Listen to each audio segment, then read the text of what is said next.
Hello， 大家好。咁呢一部咧就係 Snow Circle YA50智能監測便攜自動睡眠呼吸機。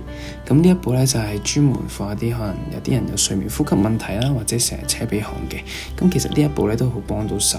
咁咧我今日就會同大家可能介紹下佢嘅特點啦，同埋佢點樣 set up 佢。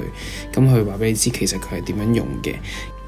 咁首先打開個箱咧，你就見到有3個部分啦。咁中間就係主機，咁右邊咧就係有啲輸氣氣管，而左邊就係一個面罩。咁砌好之後咧，你會見到其實成嚿就係咁樣連住咗。咁其實咧佢係非常之細啦，咁同埋咧係好容易帶周圍走嘅。咁呢個主機其實你都見到係好輕好細。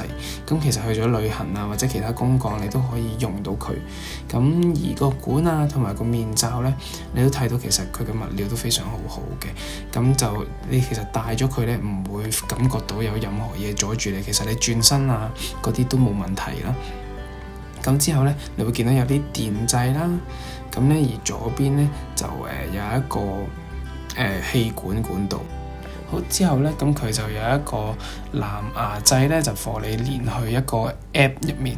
咁咧，你個 app 入面咧就可以喺手機 download 啦，然後咧你可以喺個 app 入面咧睇到你平時嘅睡眠質素同狀況。咁咧佢都會俾一個 report 俾你。而呢一部機咧，佢都有一個自動調整氣壓嘅功能啦。咁你而家見到咧，佢着咗啦，咁其實係着咗綠燈嘅。咁咧，或者我去話一話俾你聽，究竟點樣可以裝到呢啲喉管啊？咁咧，其實首先你見到側邊呢個有個窿啦，咁其實插入去咁推，咁其實係連接咗噶啦。咁而面罩都係咁樣，咁你只要去推一推佢，咁咧連住咗去咧，咁其實佢就係連住咗。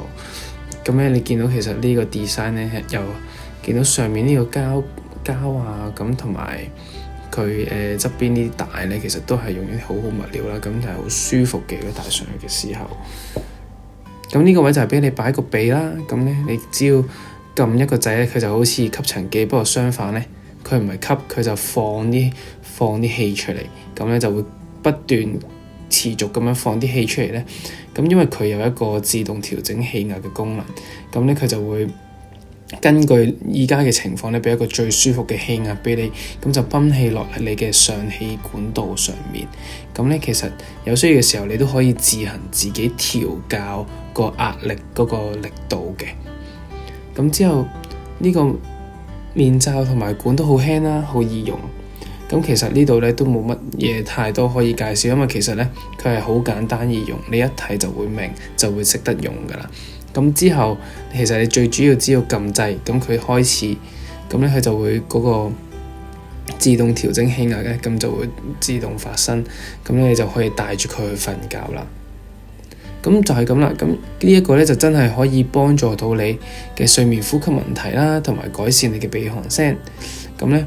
咁呢一個短片咧就係可以介紹俾你睇，我哋大概 Snow Circle YA50可以幫到你啲咩，同埋實物係點樣啦。